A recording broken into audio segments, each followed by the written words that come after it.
taller than Yeah, honey, I know. I know. Thank you, guys. I appreciate you coming on. Hold on 1 second. Yeah, honey. Yeah, I'm in the studio. I'm about to go.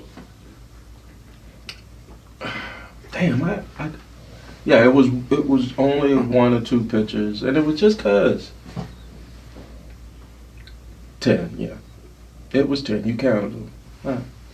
Well, I liked them all because she had a fat ass. I gotta go. Love you, bye.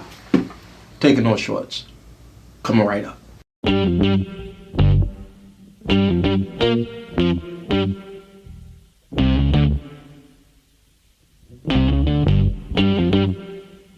We talking about practice. Not a game. We talking about practice. Now I gotta talk, we all gotta be quiet. You're talking to the Rolex wearing, diamond ring wearing, kiss stealing, wheeling dealing, limousine riding. I'm a man. I'm 40. And now your host, Taking No Shorts podcast, Jay Grizzy.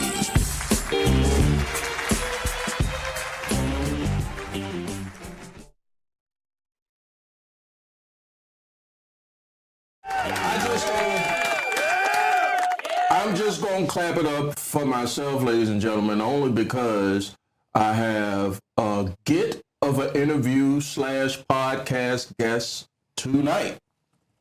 Hold on, let me find all my right drops. You dig? Exactly. Let's go ahead and introduce him. He is a comedian that has performed, a lot of cats say, all up and down the East Coast. But all I can say is he's funny. He has put on some open mics around town, guest host, musician, karaoke host, just an all-around funny guy, ladies and gentlemen, a friend of mine. Hopefully, he'll be a friend of you. I fucked up his intro a little bit. He gonna eat me up. MuCuzzo. How you doing? Cut my mic up, turn that shit down. Turn my mic up, Jay-Z did it. That's what it was. Yeah. Thank you for having me here on this wonderful Taking No Shorts podcast. Thank you for coming, sir. I appreciate it. Thank you, because I don't know how far you came from pause. Do you do pause? That's my ADD gonna kick in a little early. Do you participate? We'll find out. You know what I mean? Do you participate in the pause game? Yeah. Okay, fair. I just need you gotta ask, motherfucker. No, I grew up around people that ain't gonna let you get away with just saying certain shit, so you gotta have the pause ready. The pause button's always ready. I'm just making sure. Exactly. Okay. Ladies and gentlemen, MuCuzzo. His ad is at the bottom of the screen. I'm gonna go ahead and I'm gonna try my best to shut up, ladies and gentlemen, and just give you my piece before we have this conversation. I saw Mu out at first time I saw you. Me and my wife. I think I told you this one day when we was around the circuit on VA. Me and my wife was coming to a place on the south side of Richmond on VA. You were hosting. It's on Hull Street, right down the street from the fish spot, croaker spot, right like 3 doors down. Homeboy got hemmed up because he said some shit about abortion. It was Brewer's Cafe, yeah. What the I mean, I'm not going to be controversial. I ain't going to put you on the spot. They ate his ass up, pause. I'm just saying, and I know AJ a cool dude, but God, this is why comedy is important. Save the jokes for the comedians. He said it was a joke. He said the wrong thing at the wrong time, and it backfired, and it ended his whole career. Damn. And he ain't even a comedian. That's bad. When your joke in your career, and you're not even a comedian. Like, he should have saved it. He should have just kept booking people like me to tell the jokes. Yeah. Was he trying to be funny? I thought it was a print interview. He was serious with what he said, but when they came at him, he was like, it just big. Oh, no, nigga, you can't do that. If you stand it, you supposed to stand on it. You know what I mean? If anything that they told you. It's all about reading the room. Like, you know what I mean? He upset his crowd, you know what I mean? And so. Yeah, they was out there. Yeah, they was out there. I rocked with them hard, heavy. Damn, I'm with a lot of pauses tonight. Yeah. But, sorry to hear that happen. You kind of tread very carefully in these times we live in, Moo. That's a great segue. As a comedian, you know, how do you, when you're coming up with your material, how do you find that you've hit a nerve? You just try it out, or how do you find you think you stepped over the line? They tell you, like, especially. So when I was first doing comedy, people would pull me to the side, like, "Hey, why you gotta?" You know what I mean? Like, I've had people pull me to the side, like, "Why you gotta?" They had the audacity. Yeah. Well, I mean, it wasn't that. It's just that I don't know. I guess they felt they needed. And I ain't gonna lie. When I first started, I would say stuff to be controversial instead of just trying to be funny. And so I had to learn that it ain't about being controversial. It's about being funny. Early on. But when you're a good writer, you learn how to write without having to have the shitty part be what you want to present. You know what I mean? Yeah. It's the laughter is what you want to present. Does the writing allow you or kind of move, like, angle you away from that? Does it slow it down for me when I was out there? Well, the main thing I learned is to keep the focus on myself. So then no matter how offensive it is, I'm talking about my shit. That's my story. So you can't tell me not to tell my story. Right. You know what I mean? And so that's one thing that kind of will set you apart as an artist. If you focus in and what you writing is truly authentic and real, then it don't matter what the fuck nobody think. Yeah, you can sleep easy. Yeah.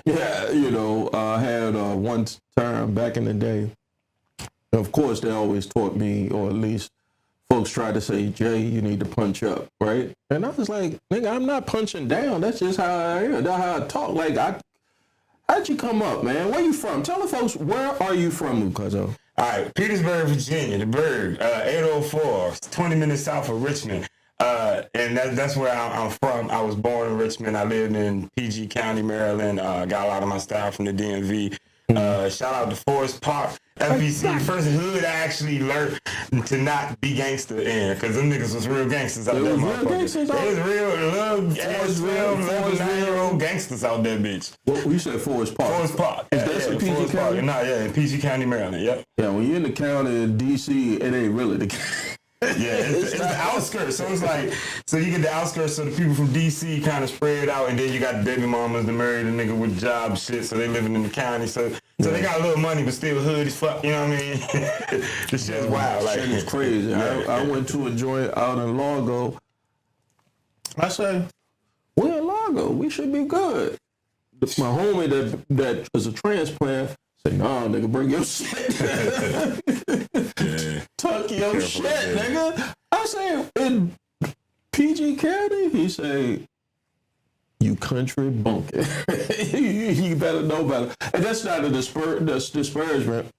That's just saying it ain't where you're from, it's where you at. Yeah, and that was back in the day, too. That was back in the 90s, because you go out like Southeast DC now, you wouldn't even know where the hell you at no more. Like, goddamn, where all these white people come from? They crazy.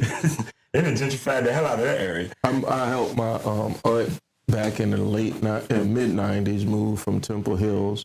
No, we had to take some stuff up to her from here. Not no work. I won't get nobody in trouble. But when we got there, it was it looked like a project, but it wasn't a project. It was just an apartment building. It was just an apartment building. And I never forget, my uncle, who was a stone cold alcoholic, winked at me because my dad drove us up there. He said, don't tell your daddy I'm fitting to get right as we go up here. So I'm like, I'm not going to tell him you know, you're going to tell him yourself. This nigga pissed, long story short, because he didn't want my dad. My dad's a holy roller, so he just put both of us out. He said, bro, did you piss in my car? Bro took his drink, because he didn't want to tell him to stop. He had to use the bathroom. He took his drink out and just pissed in the back because he was so fucked up. He didn't want my dad to find out. I say, damn, bro. Sorry about that story, Dad. All right, I'm sorry, bro. Petersburg, you gave me a lot. Yeah. Petersburg, Richmond, PG County, D.C. It's okay. That's how I rock. But that's everybody. That's the, you know, what you say, the Constitution of MuCuzzo. I don't don't know what you mean by the Constitution. Those like, are places what parts of Petersburg? I lived before. What part of Petersburg? What part of I think I got the PG County. What part of Richmond? What part of the Petersburg are you? But not, yeah. What part of the Petersburg? Man, you say that like people who know and care what part of Petersburg. Let me tell you, it's Petersburg. It's 3 square miles. I'm from the Petersburg part of Petersburg. You're right. But I always thought Petersburg was just like they had like this. See, look, you're throwing sets up. Look. I'm thinking. What's all that? I'm just saying. You gotta stop thinking like that when you think about my city. Petersburg is very progressive. Petersburg is a very progressive, up and coming city. Factories and jobs, casino. I don't know. When this come out, it's gonna be after the vote. We voting for the casino November 4th. It's now November 5th. Please. I mean, so either the casino is here, or the casino not. I don't know. Matter of fact, we got a new president right now. Who is that? I don't know, but when this come out, the president's gonna be a new president. Either we gonna be the freest we ever been, or it's on our way to slavery. Which one is it? Oh my God, bro! I've had to cut my television off, man. I'm a news junkie. I'm a out political science. Yeah, I don't want to get into politics. Yeah, so I'm from Petersburg, Virginia. That's where I started doing comedy. But the thing about Petersburg is like no comedy, open mics, no rooms, nothing like that. So I came to Richmond to do comedy. Started doing that in like 2018. And so, wow, you're a newbie. Like you, oh my God. Okay, so Petersburg. So what? How did you get there? I mean, I know a lot of cats. That's a normal question in comedy podcasts with comics, but I'm genuinely curious, and I'm sure the audience would like to know if there's any comics either in RV or just all around the world.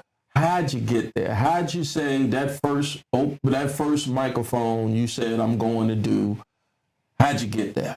All right, so I got a cousin who was like, he want to do something other than sell crack. And I was like, what you got in mind? He said, we need something where we can get raw goods, but not have to pay for them. We can keep reading up now. Raw goods? Yeah. And he's like, our thoughts, our ideas, our minds is something that we naturally produce, and we don't have to pay to re-up. We can just come up and write these jokes and then go sell these motherfuckers on stage. Yeah, what's that cousin name? Let's give him a round of applause. My cousin Black Smoke, D Black, what up, man? You don't sell jokes anymore. We started doing comedy in 2017. So he came up with the idea, because I was already doing music. I've been doing music for a while. When I was in D.C., I was with Mercenary Records, and we did songs with Rick Ross, Young Dro. We got nominated for Breakout Artist of the Year with, I think it was WKYS Go-Go Awards. First one they ever had. Shout out to Wale. He ended up winning that one. But and so I already had like stage presence, and so I was doing like music stuff. And then I turned 40. And the thing is, when you're trying to be a rapper and you turn 40, you automatically a comedian. So I'm a man. I'm 40. I ain't trying to be out here slinging no mixtapes. I said it make more sense for making people laugh on purpose. So what he said made sense. Like, all right, we're gonna try to do comedy. So we went and rented the Elks Lodge in Hopewell. We printed out flyers, went and saw about getting an ABC license. We did everything except for write a goddamn joke. To put on a show? A comedy show. A comedy show? Comedy show. We did it. We Laugh in the South. Shout out to Baby Black. Came up with the idea for the Laugh in the South. We did that. We sold tickets. It was a crazy show. Like, it was a wild show. I can only imagine if y'all. we did it a few times. Security was like this. Like, it was wild because we didn't write jokes. And like, remember, you said you started comedy, got into the game, and told you punch up, because where we come from. Like, if I can make you cry, if I can make you want to fight me, I won. You know what I mean? Like, that was comedy to us. And so it was different on stage. Oh my God! Like, people didn't come to get offended; they came to laugh. So we had to learn that the hard way. Yeah. We was at one stage. It was giving the girl hell. It was her and her dude. Oh man, lighting her ass up. Yeah, lighting her ass up. Black Smoke was like, "Man, he don't love you. He would have told you your eyebrows were like a nigga surfing and shit." Like, she didn't get so mad. She ran up and chased him. He ran off stage, and then that's some real nigga shit. But hey. It was wild. So, but that night, Black, he got in an accident. Terrible accident. He got T-boned by a tractor trailer on the way home. God damn, that's beautiful. Like out of nowhere. And Is he good? Yeah, he good. But that ended the career though. Yeah, he good. He good, but he couldn't. Yeah, that. Wow, that's crazy. Smoke. I'm gonna get him back on stage and shit. You know what I mean? He taking his time. You know Yo, I know a lot of cats that that have certain challenges that are funny as shit in the way that they look at life. Yeah. Is especially after an accident or after something really traumatic, and I use as my background on one of my social medias the comedy or the court jester thing where it's tragedy and comedy, because kind of they two go together. Like, well, that's what makes people laugh is the release of the tension. Yeah. So you build tension and then release that. You know what I mean? And so it comes out of laugh. Cause that's what my wife's tales about. Yeah, humor and pain is birthed out of the same canal. Married man, you got a family? Yeah. You see my damn, nigga, I'm married. I ain't had. That's why I married her. She said, "Don't get no free." No, I used to didn't wear it. You know what I mean? I told her when we got married, I said, I don't do stuff just because society say I'm just the type of person I am. Right. But I do wear it. You know what I mean? Right. No. Your comedy, ladies and gentlemen, again, you will find his stand-up from all up and down the East Coast here. You need to make sure you catch the stand-up actor. East Coast? Yeah, I just got back from Vegas. Oh, shit. But hold on. Hold on. You're hit. You're bleeding, man. Spirit, but I was in Vegas, nigga. Shit. East Coast. I did not know. I did not know, and I'm so sorry. No, it's all good. It's all good. I saw you at last time I saw you was at Corey Marshall and Jaye Tola's. Yeah. Off the Pad, they do a stage presence of their version of the podcast, and you went up as you wasn't the host, but you went up as the featured act, right? Yeah. And I said, "Oh shit!" I said, I know the difference because the first time I saw you, God, I don't know what I'm trying to think of the place. It was Home Sweet Home. It might have been Home Sweet Home, or it might have been Homeboy's place over. It's like the insult place where all the comics. Yeah, Basic City. Yeah, Basic City. I like Basic City. Yeah. Monty, shout out to Monty. Yeah. Hold on. And Tyler. Monty and Tyler. Yeah, but that place is crazy. It's not for the faint of heart, I'll tell you that. If you really think you can handle some shit as a comedian, go to Basic City. They will make you quit comedy. Yeah. As you should. Them young bucks, I tell you. I said, Monty came on the podcast. And the reason why that episode ain't come out, hey, man, my co-host is an amputee. So you got to, Monty say, oh, shit, you got a peg leg? I said, bro, ain't nobody said peg leg since the 1833s. That shit was funny. Yeah, that shit was funny as shit. Peg leg with a kickstand. Hell yeah, man. All right, so, when I saw you do Off the Pad, I said, oh, there's a step taken there. So from 2017, right? Yeah, 2017 is when we did our thing, but 2018 is when I actually started doing comedy the right way. So after Smoke, that thing happened with Smoke, we kind of stopped doing our thing. Because I was just hosting it. You know what I mean? I wasn't even in it to like be the comedian. He was the guy. You know what I mean? So I fell back. But then I was like, how do I be the guy? And then it was like, you go to open mics. So I went to open mics, met people like Black Magic.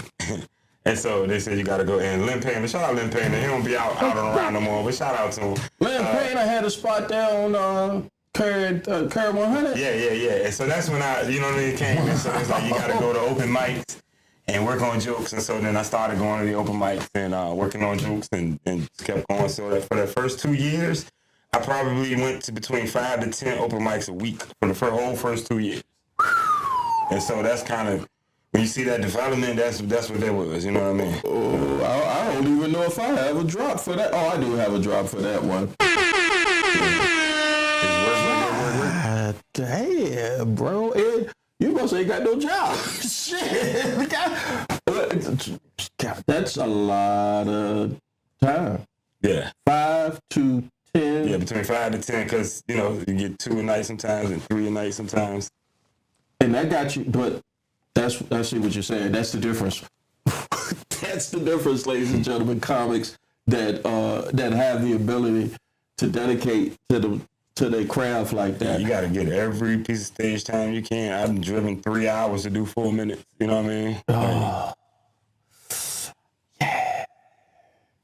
But on the flip side, them 4 minutes, I done met somebody, and then in my inbox, I'm glad you said it, because I'm saying, like, nigga, you know where we at and shit. I got some money for you. You know what I mean? Right. So that's one thing about it. Like, so then when I started, when I met my wife, and we started thinking about having a future together, it was like, Let's give her an exactly. it's like it had to make sense. And so, so that's when I slowed down on the mics. You know what I mean? But by then, I was already kind of getting booked. So. Did you find that while you were putting those 5 to 10 opportunities to go up a week, did you see where you were getting better? Did you see like or did what was there a time I get on stage? Every time I get on stage, I see myself getting better. Every time I get on stage, I get better. So it's a comfort. My wife hates when I say it. It's a comfortable type of situation for you personally. Comfortable. I say comfortable. I say Arkansas. Weird. I'm just weird like no, that. I was thinking of a table with like all my comfort food. Comfort table, like that's nice. I should have one of those. So when I do bomb, I can go back and where my comfort table at, goddammit. Oh, don't take my bits. I'm joking. Go ahead. No, like, and the reason I say that, and the reason why taking those shorts is happening, and the reason why I've had a lot, and the ethos of taking those shorts was, as a former open mic comic, I wanted to get to talk to comics that got to that next level. You know, first, because I started it as a fan. I was a fan of stand-up, you know, cracking at the lunch table. I tell people all the time, and at that lunch table, there are 1, 2, and it's 3.5. I'd say 3.5, and me as a fourth stand-up comic from this area. But ain't it crazy how we didn't know we can do that for a living? I know. I was into my 30s, and I was like, you know what?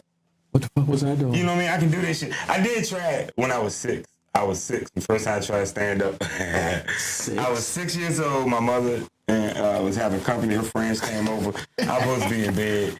They up watching HBO. And I remember stand-up from like Johnny Carson and HBO 30-minute specials. Yeah. And so I had wrote a joke, and I told them, I was like, and now coming to the stage in the front row, and I brought the vacuum cleaner, like my microphone, and she was just standing looking like, "Well," I said, "I'm here to tell jokes." So they sat back and let me tell my little joke, and I told the joke that embarrassed my mama so bad she threw the remote control at me. Exactly. That was my first heckle. It was so bad I didn't try it again for like 30 years. That's the first time you bombed? Yeah, hell yeah. In front of your mama, nigga? Yeah. You can take anything, nigga. You can take anything. That's so good. Oh.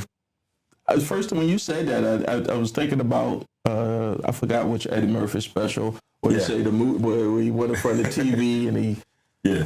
Eddie Murphy did that shit. That's some true shit. And you did similar shit. Yeah, this shit was wild. Speaking of your moms... So I will set it up. You can finish. The joke was about drugs. That's why she was embarrassed and shit. Oh shit! Okay. I'm 6 years old. How the fuck I know, man? Oh she shit!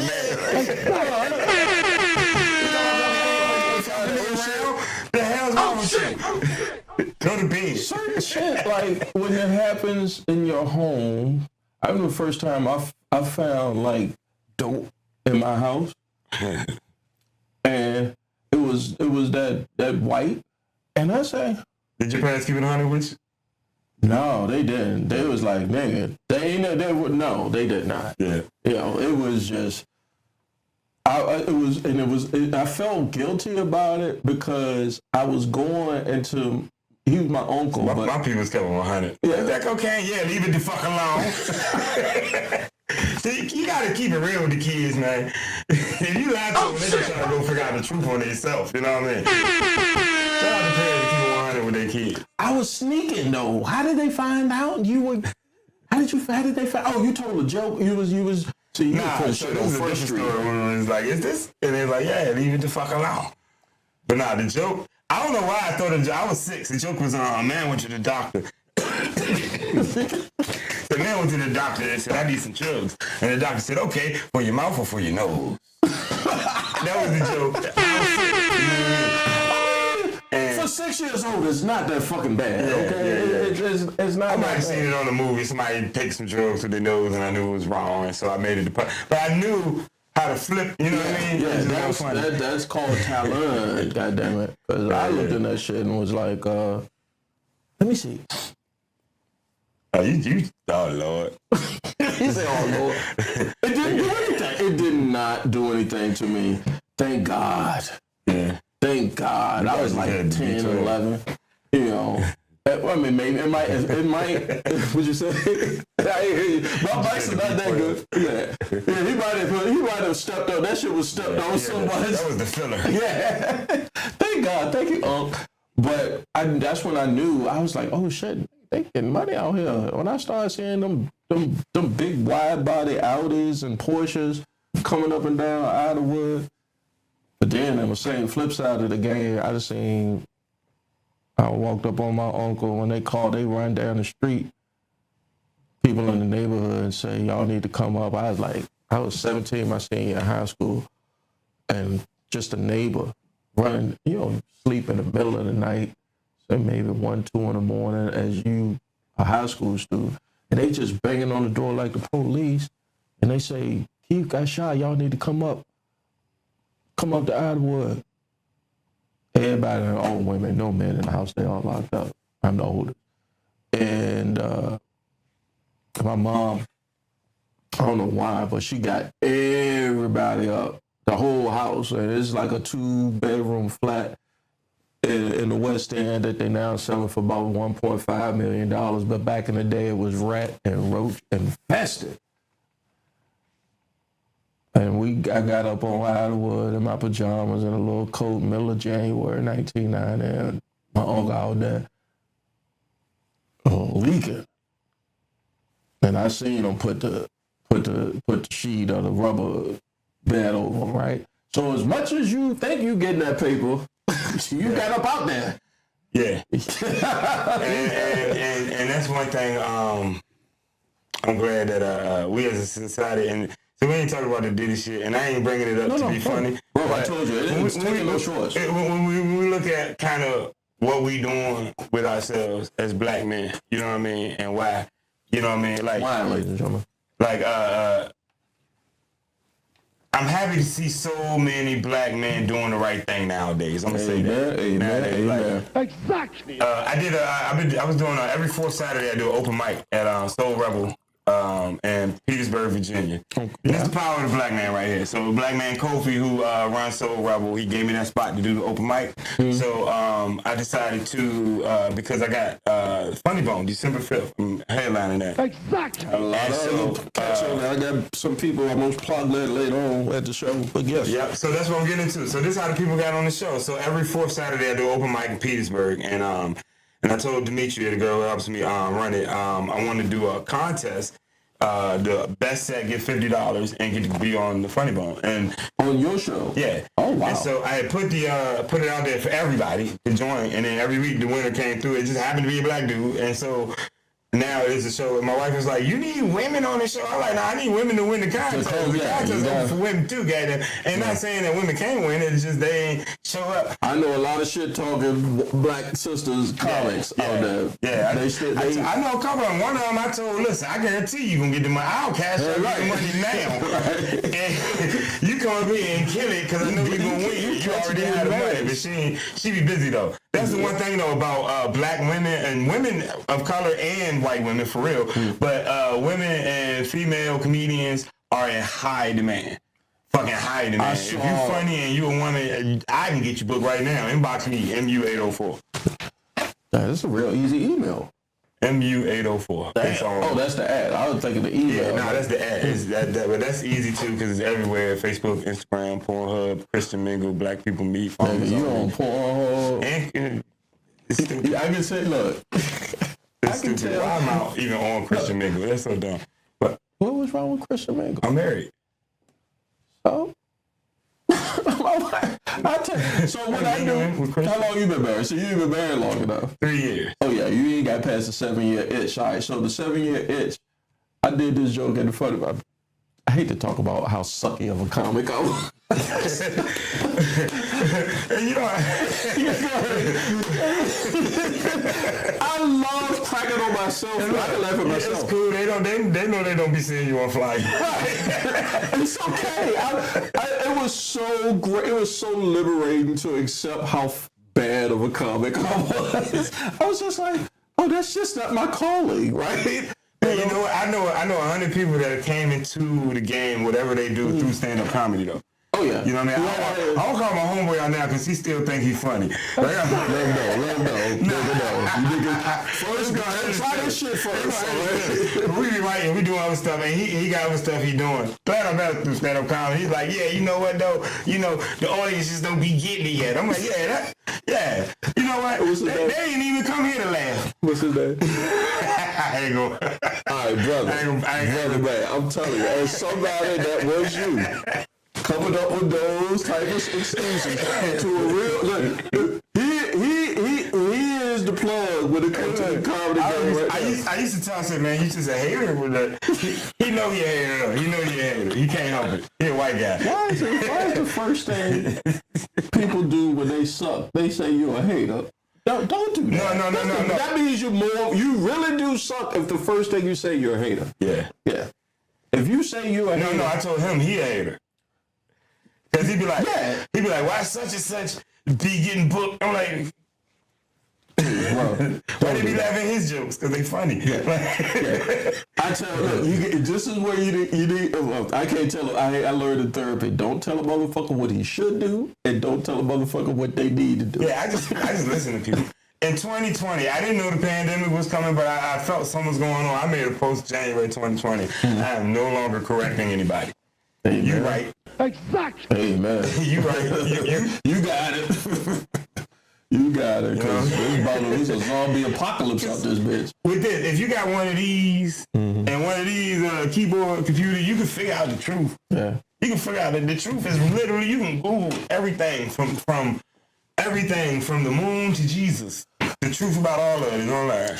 Speaking of that, because there's a lot out there, what's the craziest rabbit hole you've been down? Craziest rabbit hole. Because there's so much information out here. There's so many. So the ones that just give them one. Just give them one. Yeah. So you give them two. No, I'll give them one. I give them one that I like. Dr. Credo Mutua wrote books. He's a Zulu shaman. And traditionally, they're secret, and they keep secrets. It's not like Masons type secrets. It's more like the griots and ancient cultures that used to keep the history of their culture mentally and verbally. They never wrote it down, but they knew everybody's name, where everybody was from, and you could talk to them, and then they would pass it on to the next person. Okay. So these people were like priests, though, and so they walk around with symbols, and they know the stories of Africa before, human and all that stuff. So I had seen an interview with him, and then I read a book he wrote, and he was just talking about everything from how the civilizations before were like way more advanced, just on a different realm and existed in different ways. Like, and you can kind of see symbols like with one of the ancient Africans. I'm about to look this up, bitch, up. Credo Mutua.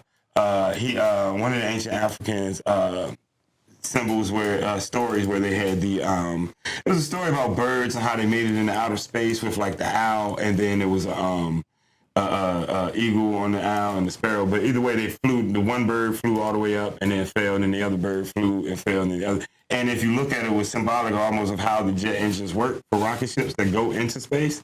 So that got me looking more into like the Dogons, who were here like before the Egyptian civilization. They lived like to the west of Egypt. And they didn't speak much at all during their lifetimes, but they studied the stars like a motherfucker.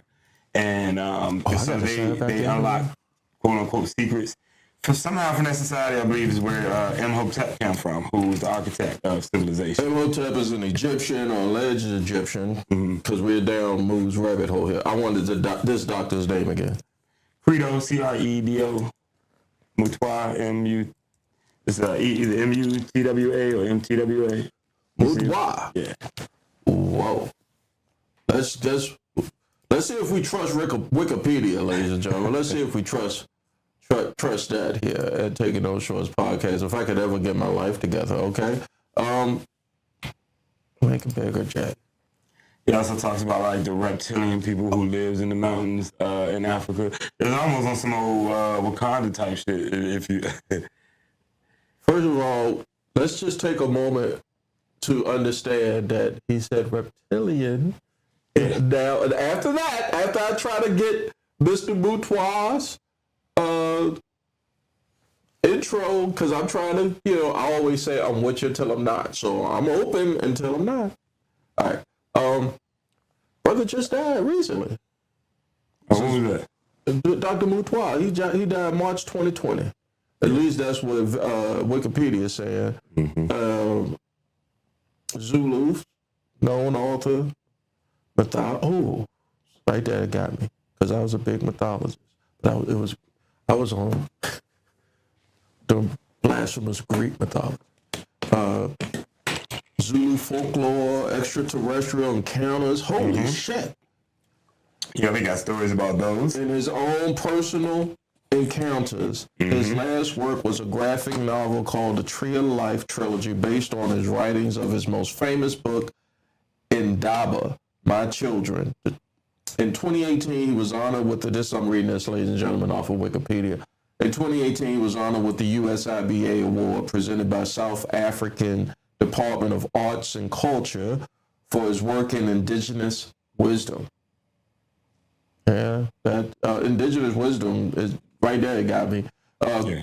So that's like that griot I was talking about. They have the knowledge of society, and they know where people came from. They know, you know what I mean, how they got. And ain't no Western or no Western culture. Pre-Western philosophy, pre-white man. Yeah, couldn't come through and put their own slant on it, right?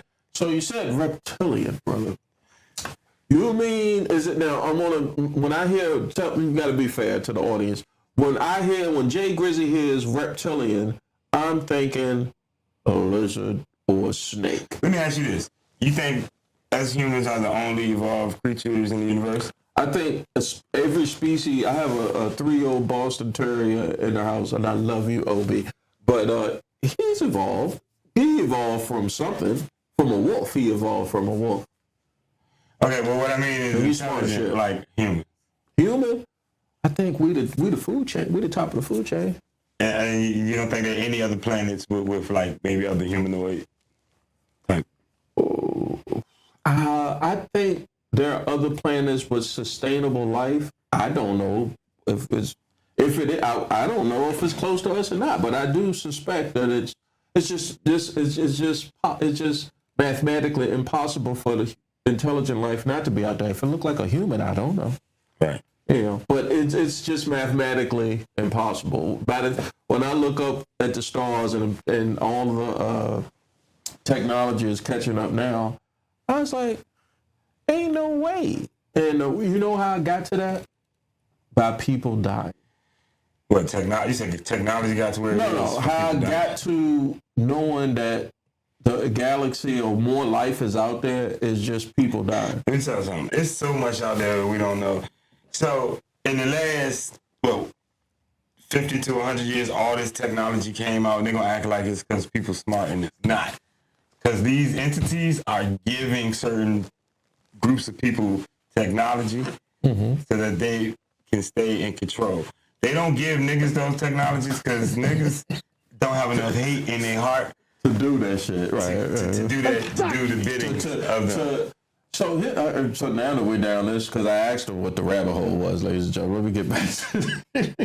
Let me get back to the pod. I know I lost somebody just now. It's not, when it comes out, yeah, niggas by the time when they say I see niggas like the 8600 that I get per month. And all I'm doing is telling you what Credo talks about. You know what I mean? I'm looking it up and I'm interested now. Tonight I am going to pull this guy up and I'm doing a swan dive into that rabbit hole for real. And when I do it, I want to take a mushroom. And listen, it's a story. He got a story there. It's a lot of interesting stories. I'm just leaving it there. It sounds very, very interesting. How we got there, I do not know. Yeah, that's which rabbit hole. That's why I was rabbit hole. Another rabbit hole. It sounded like one is when we were setting the podcast up. You said this. Look, let me tell y'all. Mo sent me a move because I know a lot of Mo's. Have you ever done an interview where folks ask you where you get your name from? How many interviews have you done with that?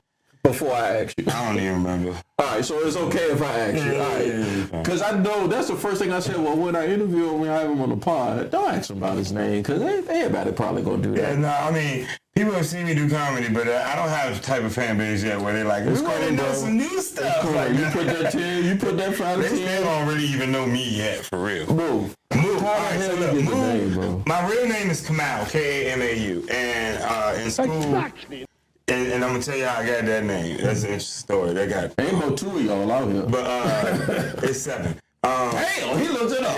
Yeah, I did. The closest one is in Kansas. I don't know what the fuck Kamau doing in Kansas, but damn, it's Kamau, and when I teach you to call it, they say Camus instead of Kamau, and I used to get mad, and the kids would laugh. And so I be like, you know what I mean, y'all call me that shit again, it's gonna be a motherfucking problem, and then they would laugh even harder. You put that out there? Yeah. I'm not a gay. No, that shit is funny. This swag I got, I had to learn how to do this shit on stage. In school, I was not that guy. And so they used to piss me off. And to the point where I just had to accept it. I was like, but I took control of it the way I did it. I said, well, call me Moo. You can call me Kamau or you can call me Moo. Because Moo didn't sound bad. And then I gave it meaning. Moo is going to be MU, is going to be the most underrated, misunderstood man under fire, my music. And I had all these MU type syllables. Yeah, so I made a Moo. And so then I started rapping, and Big Moo was my nickname. And so, you know how the streets give you nicknames. Moo, the streets gave me that shit. But that ain't the same brother that... But when I started doing comedy, I was like, I need to switch this because I don't like the energy of the game. Had some encounters being a rap. Like, it's funny. I got a couple Diddy stories. Yeah. But no, I ain't got no real Diddy stories. But I would have never made it to no his parties, because they, you know what I mean? Like, I got not tested, but I got to see from the outskirts what it would be. Like, I had, like, one producer, he was like, yeah, you know what I mean, they gonna fuck you. He literally said that to me. What? And I'm like, what? They was trying to get a record deal for me and this guy. Who was it? Yeah, no bullshit. He was signed. And I'm like, what? He's like, yeah, you might want to get a lawyer and get all your shit straight, because I was like, nah, this ain't gonna work. Like, what the fuck? That can't possibly work. Yeah, they couldn't possibly work. How does it get from... We say it here. This is a no. So how does somebody get to yes? So my name, that's what we talking about. So Big Moo, the rapper, right? So I got out of rap and started doing comedy and shit, and I wanted to kind of change my image. So I had a Cuzzo. Cuzzo was slang for cousin family, right. And I feel like you wanted to feel like no matter who you voted for, no matter what church you go to, no matter what school you go to, if you treat everybody like that's your motherfucking cousin, this would be a perfect world. You know what I mean? Like. It's people in the same family that vote for everybody, and y'all get along because y'all cousins. Treat everybody like that's your cousin. Yeah, so Cuzzo, that's my name. So if you come see me perform, you are officially my Cuzzo. So if you see me in the street and I ask for some money, don't act crazy. Cuzzo, we famous. You know, look, you got a cousin. You know when that nigga asks you, you know what he gonna do with it. That's what I. That's how I got. That's how I went from Kamau to MuCuzzo, and actually, I'm gonna stop putting the Moo on the flyers now. I'm just gonna go with Cuzzo. Yeah, it's very motivating. From the story you told is you flipped it from kids getting on you, and kids can be cruel, but kids getting on you, and you just flipped it. Yes, God, Jesus, all of them. How many kids you got? 3. I got 1 3-year-old. 1 3-year-old. Yeah. You know that he or she is going to be an asshole. He already an asshole. Oh shit! He is already an asshole. He come in. Where are my shoes? Who are you talking to? Like, and it don't matter. Like I could discipline him, and then the next day he's just like, he'll find another way to be an asshole. You know what he doing? Yeah, he good at it. Like, are you going? Because I know. I mean, we're a week away from this election. Nah, we're 2 weeks past this election, bro. Oh, they already put it in.